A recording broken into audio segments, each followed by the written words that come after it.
Martín querido, ¿quién nos visita en la mañana de hoy?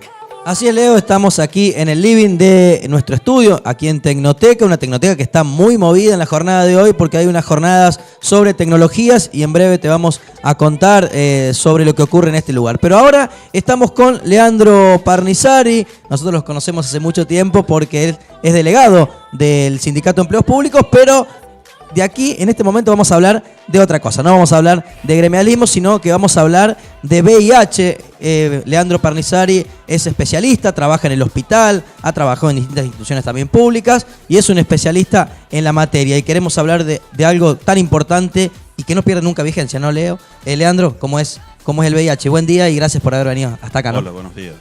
Sí, yo trabajo en una asociación civil desde el 96, que es Descalzo Villa María, y aparte a nivel provincial estamos en una red que es Alas de Córdoba, y a nivel nacional en una federación que es la Federación CREFOR. Y hacemos todo trabajo en prevención de VIH. Y es una tarea constante, no se puede dormir, digamos, entre comillas, no es permanente. Es una tarea constante, pero hace ya unos años que, bueno, siempre las asociaciones tenían presupuestos, y el gobierno nacional ha decidido cortar estos presupuestos, entonces todo lo que era destinado a campañas preventivas y todo eso ya no se pueden costear más, debido a que las organizaciones no tienen un presupuesto tan elevado como para costear una campaña de prevención. Estamos hablando de recortes en áreas muy sensibles, como la salud pública y más en estos temas, porque las consecuencias directas de la falta de prevención es justamente el contagio, Leandro. Sí, la transmisión es consecuencia de la falta de prevención. Nosotros allá por el 2007 habíamos hecho un convenio con el gobierno de turno en ese momento, con el área de juventud. Empezamos trabajando con Sebastián Capurro, quien nos habilitó la entrada a distintos centros educativos y de gobierno, en los cuales hicimos unas campañas que nosotros lo que le planteábamos que políticamente no servían, porque el fruto de una campaña de prevención se ve a los 10 años. 10 años recién. Sí, recién a los 10 años uno puede ver los resultados de la campaña que hace, no antes. Y la política por ahí necesita resultados más. Claro. Pero Sebastián nos entendió en ese entonces y bueno, nos abrió las puertas y empezamos a trabajar en conjunto. Eso hizo que tuviésemos un alto impacto en la sociedad, no solamente villamariense, sino en toda la región. Y bueno, y vimos como consecuencia de esta prevención, años atrás, unos artículos que salieron en casi toda la provincia, donde decía que la tasa de incidencia en Villa María era muy alta en VIH. Esto significa que la concientización que hemos hecho en las campañas, que es hacerse el testeo permanente para saber el estadio que uno tiene frente al VIH, dio resultado y las tasas son más acorde a la realidad. Claro, o sea, los números del departamento de San Martín son más altos porque hay más... La gente se hace más estudios, claro. Exacto. En realidad en otros distritos no hay tantos estudios, por ende los datos son menores. En departamentos que no hubo campañas de prevención ni de concientización del testeo, la gente no se hace los tests, entonces por ende no sabe si está con VIH o no, y entonces la tasa de incidencia es menor. ¿Cuál es la tasa aquí en el departamento de San Martín? Vamos a hablar a nivel regional. Digamos, ¿está dentro de los parámetros normales, digamos, de este tipo de enfermedades? No, lo que pasa es que las tasas que maneja el departamento de San Martín, al haber más testeo, es más alta que en otras regiones de la República Argentina, claro, siendo que estamos segunda en la provincia de Córdoba. Pero eso significa que la gente de toda la región y de acá de Villa María tomó más concientización y se hizo más testeos. Leandro, contanos un poco, porque nos está mirando mucha gente en la ciudad, también en la región. ¿Cómo tienen que hacer para realizarse un testeo, un análisis, para saber si tienen o no tienen HIV, si tienen dudas? ¿Cómo deben acercarse a los centros de salud? ¿Tienen que venir al hospital? ¿Lo pueden hacer en los centros de los pueblos, en los dispensarios? Contanos un poco cómo es el sistema. El testeo se hace en forma gratuita y anónima en el hospital y en todos los centros de salud públicos. Y también pueden concurrir a su médico de confianza, un médico clínico generalista, a pedir un análisis de VIH, y se lo pueden hacer también a través de las obras sociales, si es que tienen obras sociales, en el laboratorio de confianza que ellos tengan. O sea, es un estudio muy simple y relativamente, no es costoso, ¿no? El estudio de VIH. No es costoso para las personas, pero Sí. sí es costoso para el Estado o para quien realiza los análisis. El test de VIH es medianamente costoso.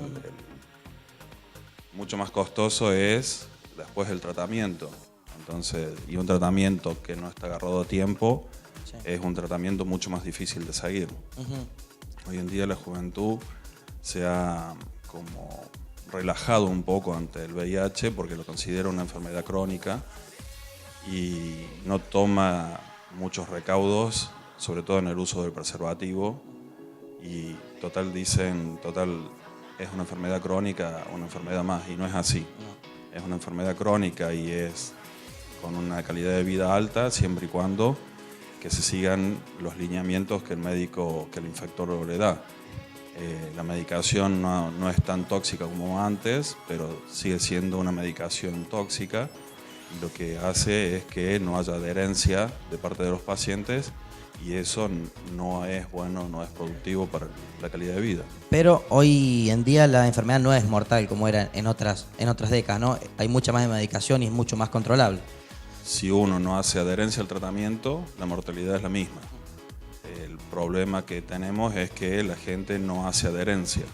Es una enfermedad crónica, hay medicaciones, hay cócteles de una sola toma al día, pero hay que tomar esa toma. Si uno no la toma, si uno se la olvida de tomar un día, 2 días, 3 días, el virus muta y esa medicación no sirve más, y entonces hay que cambiar de esquemas, y eso hace que la mortalidad sea más elevada también. Leandro, te pregunto, ¿qué sentiste el otro día cuando escuchaste al doctor, entre comillas, Albino en el Senado diciendo que el preservativo no cuidaba del VIH? ¿Cuáles fueron las sensaciones? Porque en el caso mío me dio sinceramente una enorme bronca porque tantos años costó, ¿no? Que concientizar a la población sobre el uso del preservativo para enfermedades, y que esta persona vaya y diga semejante barbaridad, me indignó. No sé, a vos como militante, como trabajador de esto, ¿cuáles fueron las sensaciones? Sí, no sé con qué sentido lo dijo el doctor pienso que no es una creencia de él, o quiero suponer que no es una creencia de él, que le han bajado una línea para que diga, pero me pareció una burrada esto. Ya que sabemos que hay 2 formas nada más de no transmitir el virus, y es o no teniendo sexo o usando el preservativo.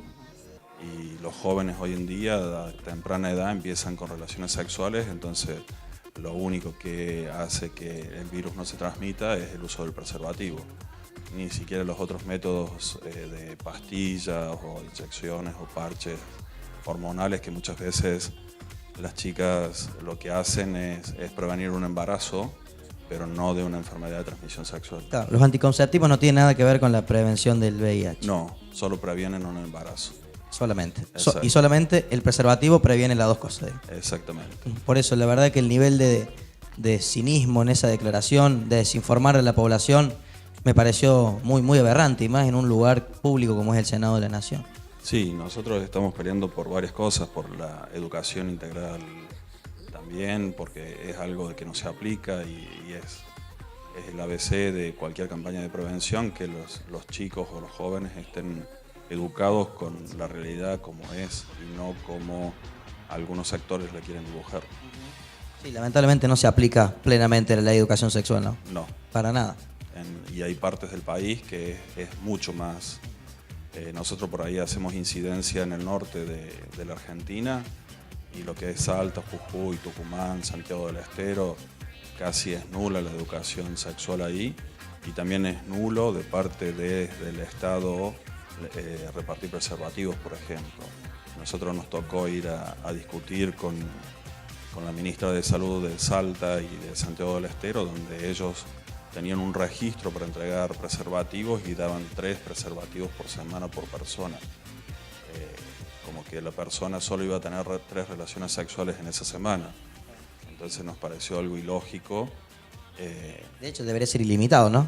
Exacto. En el hospital, por ejemplo, encontramos preservativos gratuitos permanentemente. Sí, Sí hay. en los turneros, en la asistencia pública también. En el hospital tenés todos los turneros y en la farmacia. El problema es que todavía sigue siendo tabú el uso del preservativo, entonces la gente... Le da miedo ir a sacar. Sí, muchas veces mandan a otros a sacar preservativos porque le da mucho miedo o le da vergüenza sacar preservativos de las canastas que hay disponibles. Habíamos puesto también dispenser de preservativos y la gente no sacaba. No. Por una cuestión de vergüenza. Ojalá que podamos crecer como sociedad algún día, ¿no? Y que estas cuestiones sean totalmente naturales y normales, digamos. Me parece que la religión influye mucho en ese tipo de miedos que se le mete a la población, ¿no? Sí, yo dije sectores, bueno, haciendo un poco alusión a los sectores religiosos de diversas religiones, no una en especial, son los que impiden la educación sexual, impiden el uso del preservativo, impiden muchas cosas, pero, por ejemplo, ellos creen en la cultura de tener relaciones sexuales dentro del ámbito matrimonial y no fuera ni antes ni... Bueno, arcaico ya, digamos. Y sabemos que la realidad no es esa, claro, sabemos que la totalmente realidad... distinto. Hoy un chico de 12, 13 años ya tiene una actividad sexual y bueno, hay que estar preparados para prevenir todo tipo de consecuencias que puede tener esos chicos. Sí, que aprenda, digamos, justamente, sí. que aprenda. Nosotros los números que manejamos son especialmente en menores de 25 años y después mayores de 45 años son los dos grupos de personas que más tienen VIH. Eso significa que tenemos una población recién iniciante que no tiene ningún cuidado y que, bueno, si no se hace un testeo a los 8 años o 10 años, cuando empiezan a ver algún tipo de manifestación, le hacen un test y descubren que tiene VIH. Y si no, los 45, 50 años, cuando ya tienen otra vida sexual distinta y que se animan a hacer ciertas cosas que no se animaron a hacer durante el largo de su vida. Leandro, la última pregunta que te hago, ¿cuáles son, justamente lo mencionaba, los síntomas que empieza a tener la persona? Porque claro, el VIH no se manifiesta rápidamente, sino que tarda, lo que decís vos, entre 8 y 10 años. Pero ¿cuáles son esos primeros síntomas, no? No, síntomas el VIH no tiene, sino que empiezan a haber otras enfermedades oportunistas que empiezan a aparecer. Entonces cuando uno va a hacer una consulta con el médico, ve que hay una proliferación de hongos en la boca o que tiene una diarrea de varios días, de 10 días, 15 días, que no se para, y el médico lo que hace es un estudio clínico y dentro de esos estudios clínicos pide un test de VIH para sacarse la duda y bueno, para descartar que sea un VIH. Pero no es que haya un síntoma del VIH, sino que son otras enfermedades que se empiezan a aparecer y eso puede dar un indicio al médico para que encamine por ese lado. Bueno, muchas gracias, Leandro, por haber venido. No, gracias a ustedes. Lo sorprendimos porque no pensaba que era en vivo, pero estuvo muy bien y la verdad que siempre es importante hablar de todos estos temas, así que a toda la gente que tenga dudas o que quiera hacerse el testeo, va al Hospital Pasteur y de manera gratuita lo puede hacer. Decinos los horarios. No, en el Hospital Pasteur podés ir por la mañana de 7 a 1 y por la tarde, si el laboratorio de lunes a viernes, hay gente a partir de las 4 de la tarde hasta las 6 de la tarde más o menos, que hacen atención al público. Bien, no hay excusas para hacerlo. Evidentemente no hay excusas. Bueno, muchas gracias, Leandro. Gracias a vos. Bueno, hablábamos con Leandro Pernizari, quien es especialista en temas de VIH. Siempre, Leo, es importante dialogar y saber de estos temas para las nuevas generaciones y también, como decía Leandro, también para los más grandes que también no tienen a veces la información necesaria. Muy bien, Martín, muchas gracias a Leandro, nuestro invitado. Excelente entrevista. Hoy venimos con una mañana de entrevistas más que interesantes para contar, siempre de la mano de personas que están interiorizadas en el tema. Me parece maravilloso, muy linda entrevista. Estamos en vivo en la mañana de 20, señoras y señores. Una mañana movida en cuanto a amigos que están participando e interactuando. Lo presentó Arte Papel en la mañana. Gracias a los amigos de Arte Papel. Un mundo por conocer. Arte Papel. Te esperamos, vení, sorprendete. En Villa María, San Martín 382. Papelería comercial y escolar. Artística, cotillón, juguetería, descartables, todos los marcos y varillas para cuadros. Arte Papel, San Martín 382 en Villa María.